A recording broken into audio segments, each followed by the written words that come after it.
ලංකාවේ ජ්‍යොතිර්වේදීන් සමහර අය බොහෝ බොළඳයි කියලා දැන් තමයි තේරෙන්නේ. දැන් කතාවක් කියනවා මේ 17 වෙනිදා උදේ 5:38ට ගමන් නැකතක් යෙදුනා. ඒ ගමන ගියින්දා ඒ නැකතින්දා ඇමතිවරයාගේ රස්සාව නැති වුණාලු. ලේකම්වරයාගේ රස්සාව නැති වුණාලු.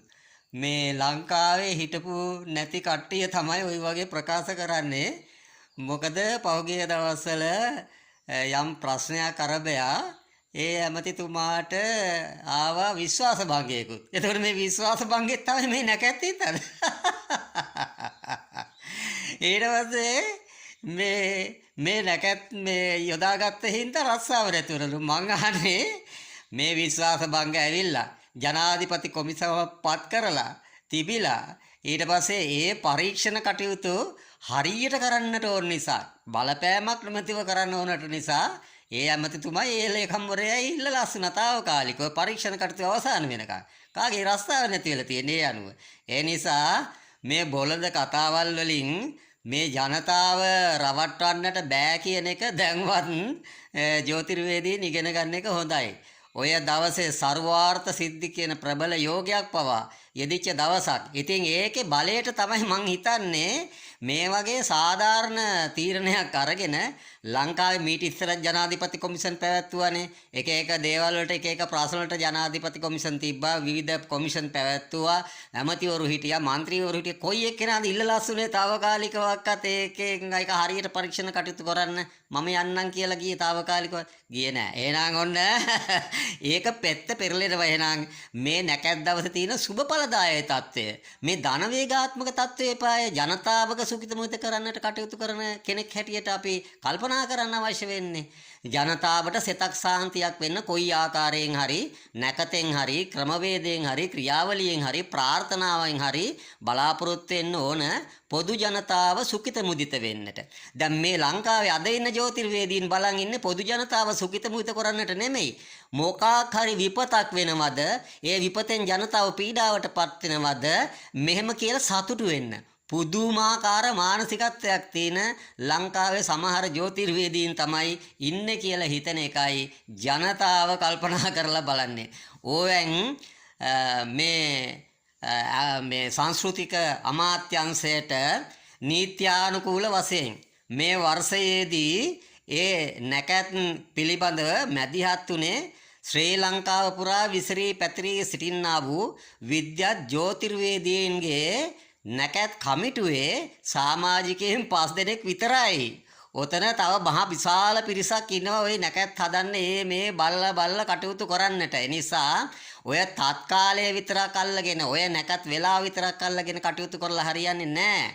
ඒකෙදි තියෙනවා ඒ පිළිබඳ ප්‍රබල යෝග යම් දවස්වල තියෙන ප්‍රබල යෝග තියෙනවා. ඒ යෝග වලින් සිද්ධ වෙනවා දෝෂ භංග කර ගැනීමක්. ඉතින් ඒ නිසා මේ අද දවස වන විට මේ තාක් දුරටම ඔය ගිය ආණ්ඩුවේ හිටපු ඇමතිවරයා විසින් නැකත් කමිටුවක් කියලා තිබිලා රාජ්‍ය නැකත් කමිටුවක් කියලා එකක් 1991 ඉඳලා අටවගෙන තිබිලා ඕක එලවලා දාලා දොට්ට දාපු කට්ටියට දැන් ඉවසාව දාරන්න පුළුවන් කමක් නැහැ.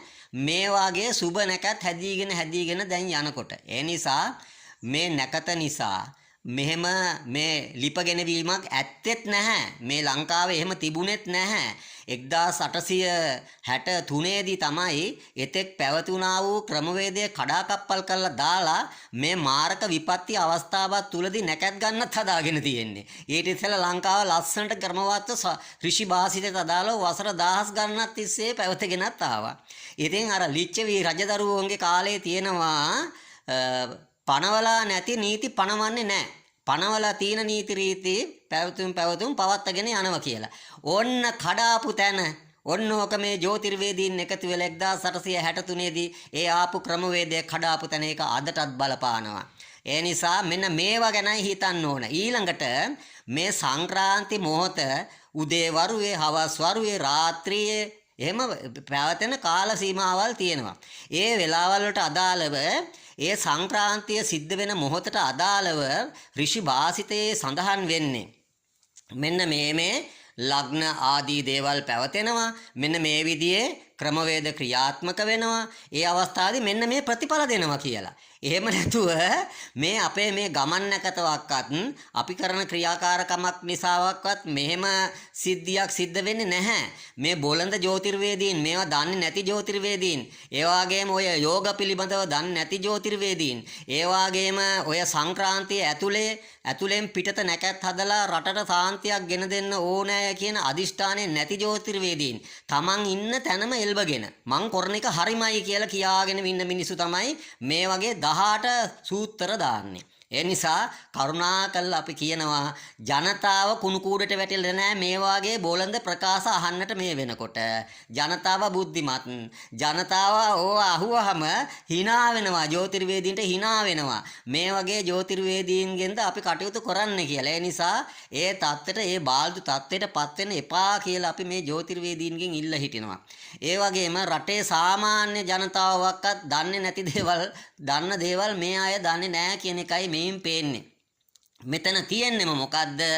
ඔය අපි විද්වත් ජ්‍යොතිර්වේදීන්ගේ සංවිධානයේ ඒ සමාජිකයන්ට, ඒ වගේ මේ සංවිධානය විසින් පෙන්නලා දුන්නු ඒ නැකත් භාවිතා කරපු ඇමතිවරයාට, ඒ වගේම මේ රටට දෝෂාරෝපණයක් එල්ල කරන්න, කොහෙද පීඩාවක් ඇති වෙන්නේ කියා හොයා බලා ඉඳලා ඒකට කටයුතු කරන්නට දඟලන ඇත්තන් තමයි මේ විවිධ කයි කතන්දර ගන්නෙ. ඒ නිසා මේක මේ සතුරු පීඩාවක් හැටියට මේ යහපත් දේ මේ ශ්‍රී ලංකාවේ පවත්වලා 1863 වෙනකම් වැව් බැඳි රාජ්‍යයේ බවට පත් වුණා. ඒ වගේම පෙරදිග ධාන්‍යාගාරයේ බවට පත් වුණා. ඒ ඍෂි වාසිතය නිසා ඒ වගේ තත්වයක් ක්‍රියාත්මක වෙවි තිබුණා. දැන් මෙන්න මේකට වැට බැඳලා තියෙන එකෙන් තමයි, මෙන්න මේ උගුලෙන් තමයි මේ 1863න් පස්සේ මේ කෙටි අතීතයක් නේ තියෙන්නේ. ඔය පටන් ගත්ත එකක් ඔය නොනගතේ ඇතුලේ කොහෙද මොන රටේද ওই විදිය දේවල් කරන්නේ. නොනගතේ පටන් ගත්තාම ඒකේ ඍෂි වාසිතය තියෙන්නේ ස්නානය කරන්න, දානමාන දෙන්න, පින්දහම් කරන්න, සිද්ධාස්ථාන වලට යන්න, යම් පරිත්‍යාග කරන්න, ඔන්න ඔය වගේ කතන්දර ටිකක් කරන්න තියෙන්නේ. පින්දහම් කටයුතු කරන්න තියෙන්නේ. මොකද අර සූර්ය සංක්‍රාන්තියෙන් සිද්ධ වන්නා වූ දෝෂයක්, විපතක්, අපලයක් එනවා නම් අන්න ඒව මර්ධනය කරගන්න. එහෙම නැතුව මේ කරමැටි බිමෙහි වපුල බිජුවට වාගේලු ඔය නොනගත පැය 12යි විනාඩි 48 කාල සීමාව. ওই කාල සීමාවේදී කිසිම සුබ වැඩක් කරන්නට කිසිදුම ඍෂි භාසිතයක් ඇත්තේ නැහැ. ඍෂිවරු නියම කළ නැහැ. ඒ නිසා ජනතාව බය වෙන්න එපා.